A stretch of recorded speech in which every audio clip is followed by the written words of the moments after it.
lalo na yung sa Siargao. Hindi nakauwi sila Andy Eigenman. Di syempre, nasa ibang bansa ako, di ba?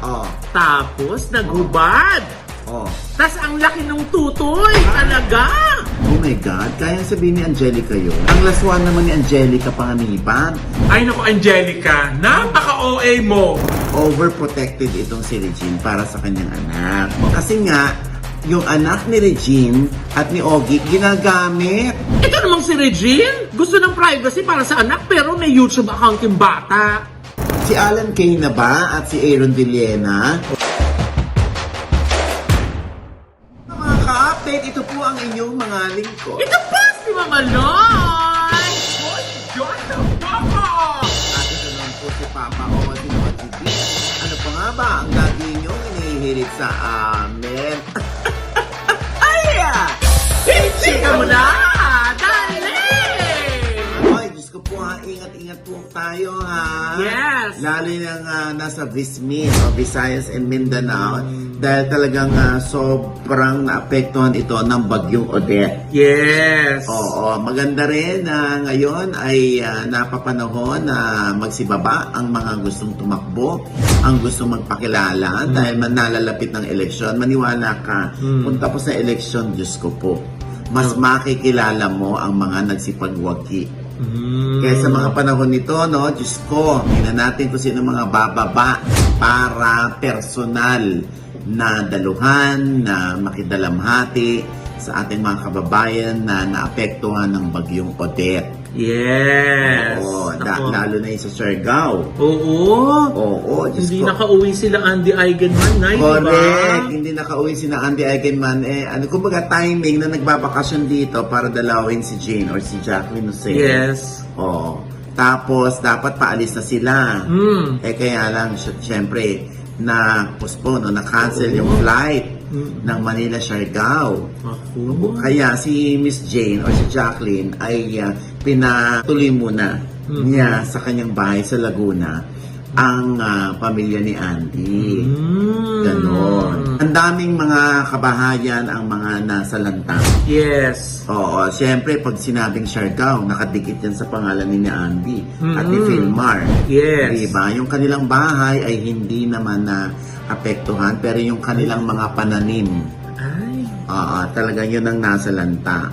Sobrang devastated ang mag-asawang Philmar and Andy sa nangyari, hindi lang sa kanilang kabuhayan, kundi sa kabuhayan pa ng kanilang mga kapitbahay at ng kanilang kababayan sa Vismin, lalo na sa Siargao. Naku. Kaya tayo po ay magdasal. Let's pray for the Vismin. Yes. At kung meron po tayong maitutulong, yung pong tulong natin ay ipagkatiwala po natin sa mga taong alam nating ang mga tulong natin ay makararating sa kanila. Tama. Lalo na doon sa mga nangangailangan. Tama. Huwag po tayong basta-basta bigay ng tulong ha. Yung pong pagkakatiwalaan natin ng tulong na silang maghahatid doon sa mga nangangailangan.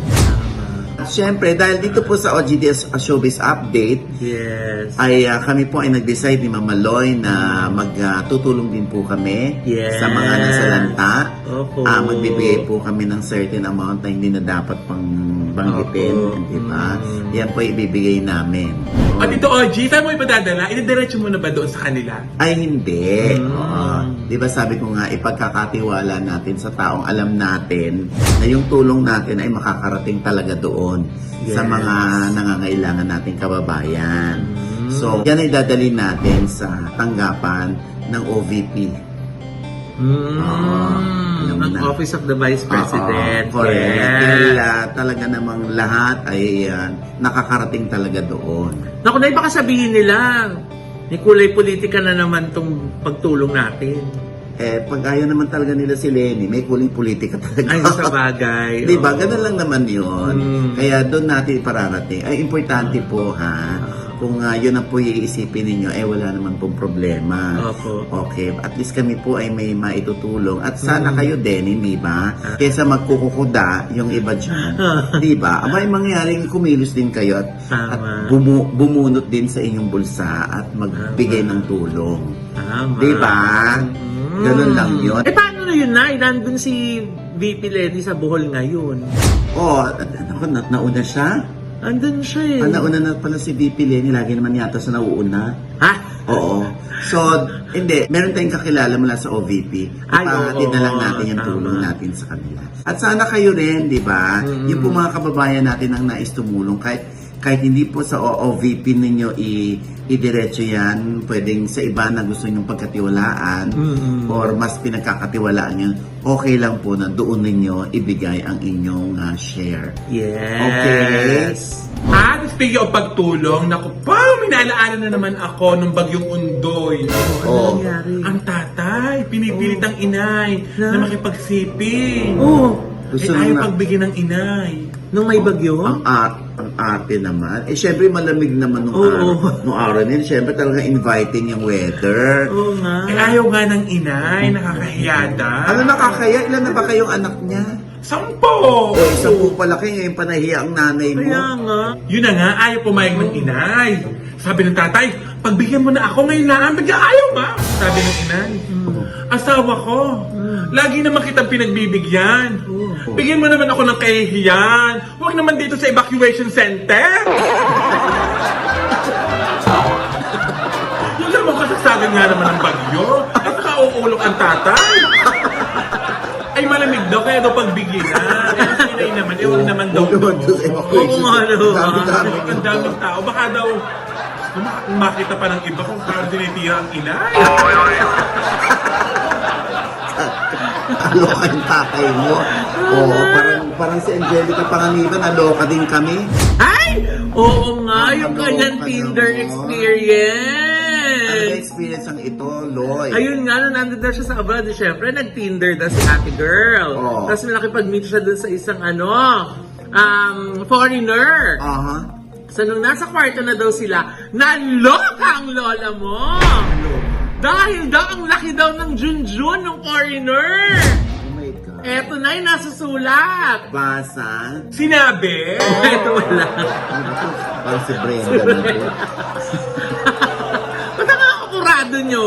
Eto na Bilisan mo kasi. Eto. May isa nun! Tinder experience ko. Ganyan. Oh. Di syempre, nasa ibang Oh. bansa ako, di ba? Oh. Tapos, naghubad.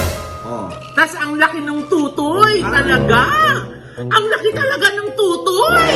Tas sabi ko, oh my God, this is so big. Kasi nga English. Naghabulan kami dun sa room. Ayoko magpatira kasi nga, ang laki talaga ng tutoy. Gago, ang laki talaga ng tutoy. Tapos parang, sure ka? Gago, sure ako. Hindi yan kasya sa akin. Sabi Sa panos.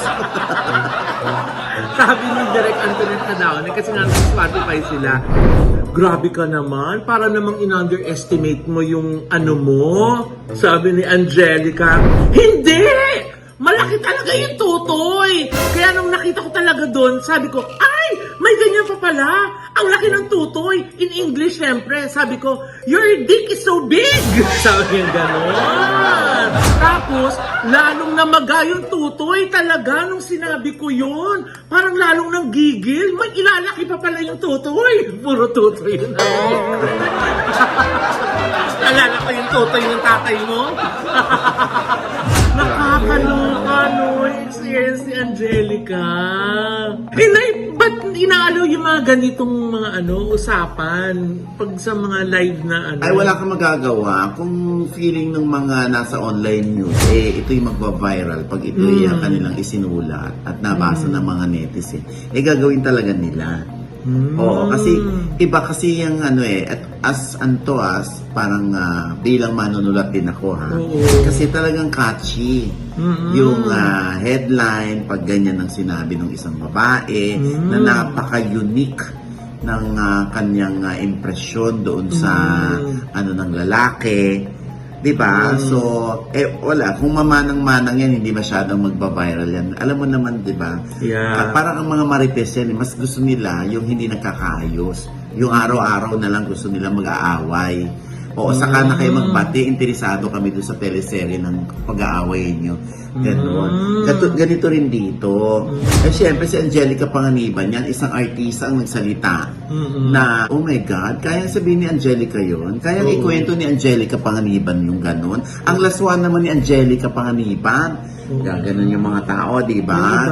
Pero, wala, isa lang masasabihin sa inyo, Angelica. Care ko! Di huwag niyong basahin, huwag kayong makinig doon sa Spotify. Oo nga, ano. Ganun lang naman yun eh. Tsaka, makukulong ba si Angelica dyan?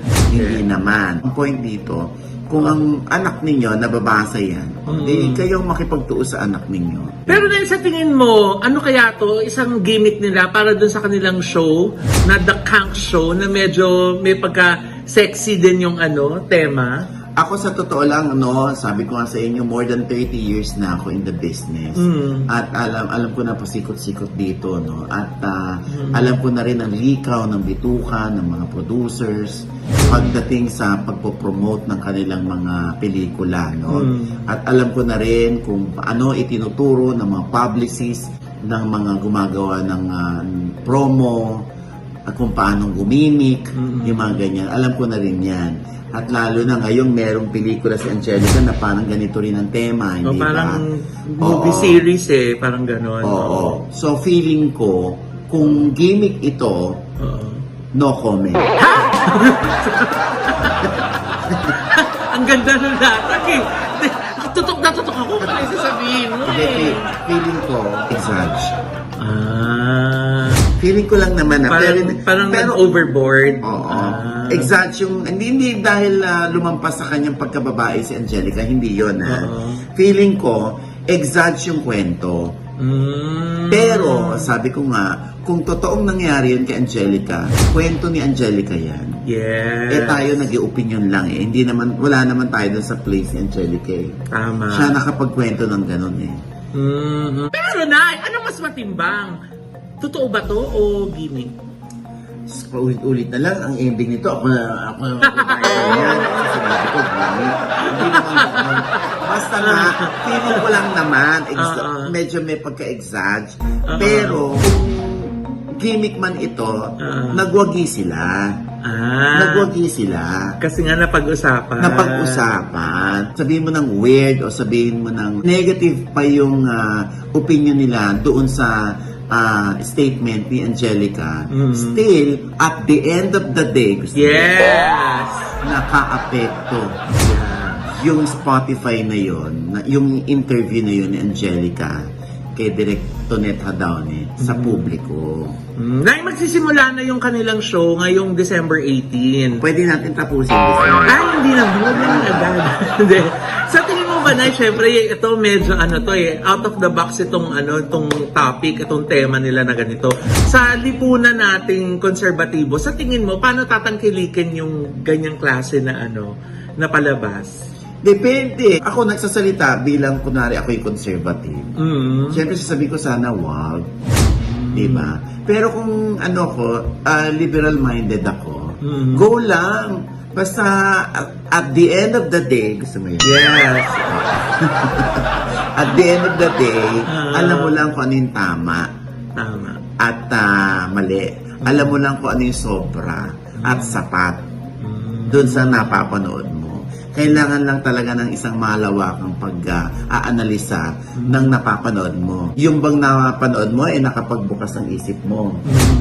Yung bang napanood mo ay nakaantig ng damdamin mo, o yung bang napanood mo ay naboringan ka, or parang hindi talaga ginusto ng iyong pag-iisip dahil nga conservative ka. So, depende yan kahit kunwari sa ating tatlo. Conservative siya. Tayo aliw na aliw. Correct. O ayaw niya. Hindi kailangan natin siya intindihin pera niya yung pinampanood niya may karapatan siya magkaroon ng sarili niyang impression dun sa movie. Ay naku, Angelica, napaka-OA mo. Hoy! Huwag kang ganyan. Yung pinag-uusapan nila. Diyos ko pa, pagkaliit-liit lang niyan. Alin yung kargada? Ay, wala iyan sa tatay ko. Walang sinabi niya sa tatay ko. Bakit? Mas mahaba yung sa tatay mo? Abay, Ang tatay 5 taon sa abroad bago umuwi. Walang uwian, 5 years doon? Pero ang inay, Kada 2 taon, nabubuntis. Oh. Isipin niyo naman kung gaano kahaba iyon. Ang haba! Nakaabot! Hanggang Pilipinas! Kaya ganda ng tatay! Gayon kahaba kaya ikaw, Angelica. Ang OA mo na! Tigil mo na iyan! Proud ka ba sa tatay mo? Oo, syempre ang laki! Oo nga, malabot. Pero hindi ka nakaabot! Kaya pala hindi kayo magkakamukha. Ito nga! Pero ito talaga yung kaisa-isang anak lang to, pero hindi mo pagdududaan. Talagang anak ni Regine at ni Ogie, si Nate. Si Nate, oo. Oo, kaya lang, medyo masyadong, alam mo na, overprotective itong si Regine para sa kanyang anak. Oo. At maiintindihan mo, kasi nga, yung anak ni Regine at ni Ogie, ginagamit. Ha?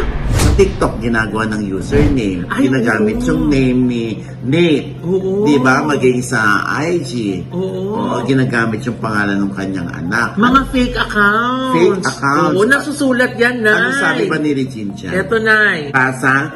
Sinabi yan ni Regine? Wala pa. Babasahin ko pa lang. Sabi niya sa kanyang Twitter, Nay. Sabi niya. Ang hindi ko gusto kasi yung ginagamit niya. Why? Because for the longest time, hindi ko magamit yung sarili kong pangalan dahil ginamit niya na. I just don't want him to experience that. I also don't want people exploiting my pics of him. You guys are breaking my heart. Sabi yung Bakit gano'n. may listing? Hindi. Kasi di ba, medyo, apang yung pag-deliver niya ng English. Ni Regine. Ganun. Grabe ka naman. Ginagaya mo si Regine. Sabihin mo, pag-ibig. Pag-ibig. Pag-ibig. Pag-ibig. Ayan. PhilHealth.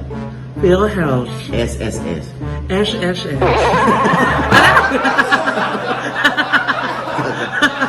Alam mo, sa totoo lang, ako isa rin nga parent katulad ni Regina. Yes. Kahit naman ako ayokong mangyari yun. Ginagamit yung pangalan ng anak ko at magkikreate ng fake account. Yeah. Na syempre, yung iba na napaka-gullible, talaga ituturo, grabe naman tong anak ni Regine.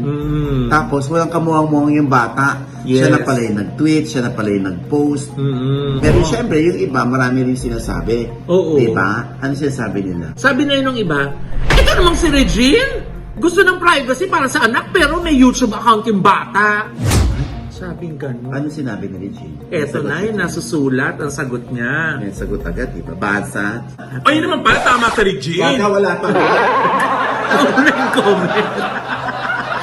Sabi niya na, okay, sinabi niyo na if he wanted privacy for him, dapat wala siyang YouTube account.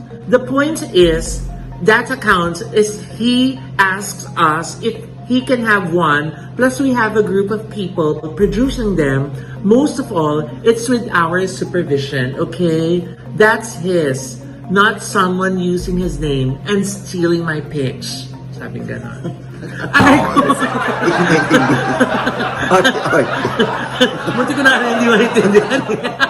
Oo, kasi ginagaya, si Regine ang makakagawa. No? Woo! May ganun na sa dulo eh. Anyway, ayan. So, alam mo, isang eye-opener din yan para sa mga netizen na gumagawa ng fake account. Diba? Na huwag na natin gawin yun. Yeah. Oo, bigay na natin yung identity ng sa may-ari ng identity. Yes. Oo. At saka baka naakala nila, hindi identity theft yung tawag na sa ginagawa nila. Oo. No? Kaya sabihin nyo ng maarte si Regine, nanay yan eh. Mas maarte si Regine kung yung anak mo pinakikialaman niya. Anak niya yun. Diba? Buti pa si Regine, overprotective sa kanyang anak. Oo. Siyempre nanay yun, ano ka ba? Eh, ang inay nga, hindi proud sa akin. Bakit? Aba, nung elementary ako, Oh. excited ako ikwento sa inay. Oh. Tatakbo na agad ako. Oh. Inay! Ako lamang ang nakasagot kanina sa tanong ng aming teacher. Ano to ang nanay mo? Hindi ho. Ha? Bakit? Bakit? Hindi siya naging proud. Bakit? Ang tanong ng teacher ko, okay class, sinong may nanay dito ang nagbibingo? Taas agad ako ng kamay. Araw-araw pa nga eh. Nasampalagit ako ng inay.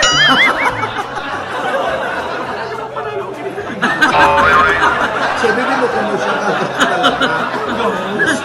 Hindi mo na naging proud sa akin. Ako wala nakasagot. I'm sure ito, ewan ko kung matutuwa kayo. Uy, bakit? Ay, naku. Nagbibingo din. Eto na. Oh. Kanya-kanyang labas ng kanilang mga posts sa IG at sa Instagram. Itong si Alan Kay at si Aaron Villena. Ay! Sila ay magkasama sa Boracay. Wow, proud Tapos din may sila. mga ganun-ganun pa silang moments sa picture. Dalawa sila lang. Ay, Oo. proud sila. Ay, naku, ito pa nga, nakakaloka. Oo. Di na-intriga na yung mga netizen. Oo. At ang taas pa ng likes. Wow. Oo, dahil yung iba natutuwa, yung iba kinikilig. Oo. Si Alan Kay na ba at si Aaron Villena? Oh. Kailan pa sila naging magjowa? Wow. Dax ba talaga? Ha? Alan Kay? Hindi yung ilong niya. Hindi. So yung mga ano ng mga netizens, Oo. ang tanong nila, Oo. kung mag-on ba o mag-jowa si Alan Kay at si Aaron Villena. Dahil base sa mga pictures, yung kanilang lagkit ng pagtitinginan, Oo. parang they have something. Ah. Oo. Baka naman as a friend lang yan sa Boracay, Nay, ah. Ay, yun ang sabi ng mga netizen. Oo. Pero ikaw, Nay, anong palagay mo? Well, sa akin, ano lang nila yun, pautot lang nila yun. Ha? Pakilig lang nila sa mga fans. Pero ang totoo, hindi naman talaga sila. Kasi kung kilala ko si Alan Kay, Oo. hindi niya para ipagbanduhan kung sino yung nakadu niya or kung sino yung shota niya or jowa niya. Hindi niya ipagbabanduhan. Lalo na si Aaron. Oh. Kasi naging alaga rin natin si Aaron, ano? Oh. Ay, naku, Diyos ko. Kung meron man siyang ganyang factor, hindi niya yun para ilabas din. Talaga? Bakit, Nay? Kinakahiya niya? Hindi naman. Siyempre, yung mga ganyan, di ba? Kaysa may intriga, you keep it private. O, sila, parang ano lang, playtime lang.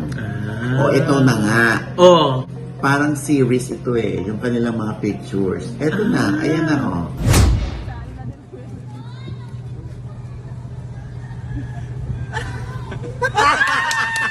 It's a prank! It's a prank!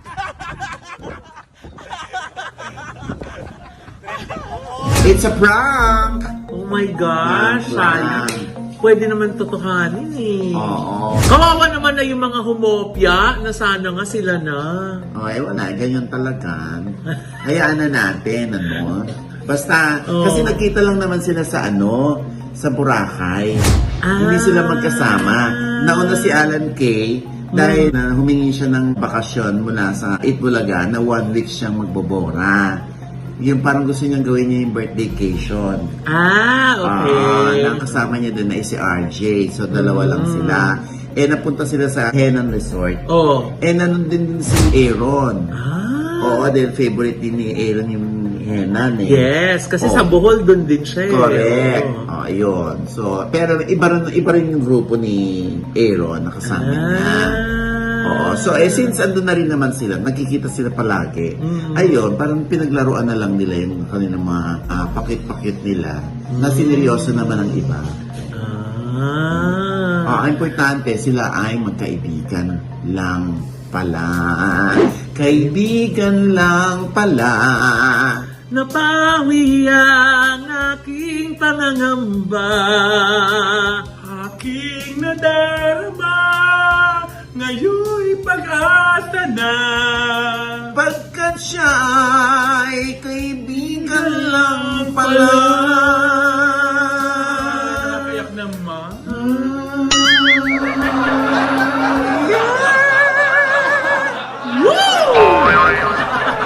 Alan Kay, huwag ka na maniwala sa mga ligaw-ligaw na iyan dahil ako hindi na rin ako naniniwala sa mga lalaki.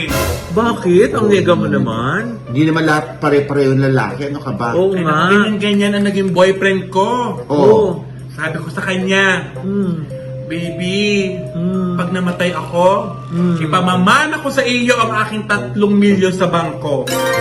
Ibibigay ko sa iyo ang aking kotse. Ang aking lupa, ipamamana ko sa iyo. Pati ang aking bahay sa Batangas, ipamamana ko sa iyo. Aba, hindi ka naman sabi sa akin, babe, huwag ka na nagsasalita ng ganyan. Para ka naman timang Isa lang naman ang galing ko sa iyo. Oh. Ang mamatay ka na!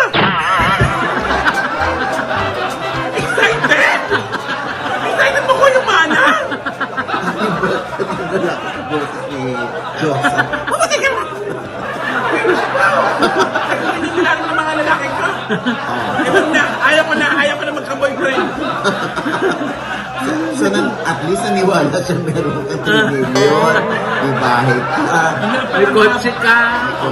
Napaniwala mo naman. Yun na palang habol sa akin. Gusto ko, ewan na. Ayaw ko na. Loy, maisingit ko lang ha na ang Liz Ken ay originally nasa Christmas special dapat ng ABS-CBN this Saturday. Kaso nga, need lumipad ni Liza sa US dahil gusto niyang maabutang buhay pa ang kanyang lola na ang bilin ay bago man lang ito mawala ay makita man lang ni Grandma ang kanyang mga apong sina Liza at Justine. Kaya agad na tumulak ng December 18 ng gabi sina Liza at sinamahan pa siya ni Enrique Hill ng kanyang boyfriend. Alam mo, Loy, no, mahal na mahal ni Liza ang kanyang lola dahil laking lola si Liza. Kaya nga iyak siya ng iyak nung tumawag sa akin at nakiusap na baka pwede siyang lumipad agad-agad. At nag-wish pa si Liza na sana maabutan niyang buhay ang kanyang lola at makausap niya ito at baka humaba pa ang buhay. Kaya pasensya na sa mga nag-aabang kay Liza na makita sa Christmas special ng ABS-CBN dahil siya ay kailangan talaga ng kanyang lola. At yun lang ang hiling, ang makita siya. At sana nga ay ang pagkikita nila ni Liza ay makapagpalakas pang lalo kay Lola Bobby or si Grandma Bobby. Kaya ipagdasal natin yon. And with that, mga kaibigan, ito po ang inyong mga lingkod. Ito ba si Mama Loy? Kung naibigan po ang aming episode ngayon, huwag kong kalimutang mag-comment below. I-click ang like button at huwag kong kalimutang i-click ang notification bell. Yes, at syempre, ito nga link ay kunin ninyo, ha? Ilagay niyo sa inyong Facebook account para mas maraming makapanood at mag-enjoy. Di ba? Yes, at para meron po kayong kakwentuhan ng mga chikang narinig nyo dito, nakakasad kayo mag-isa ka lang na nagdumadaldal, di ba, sa sarili mo? Oo, di ba nga?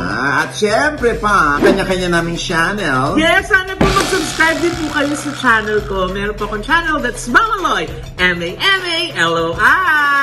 At may bago po akong vlog dyan. Ako yung laro namin ni Josa Poco at saka ni Tita Jens kasama yung mga vloggers at influencers. Panoorin niyo po yan, nakapost na po dyan, ha?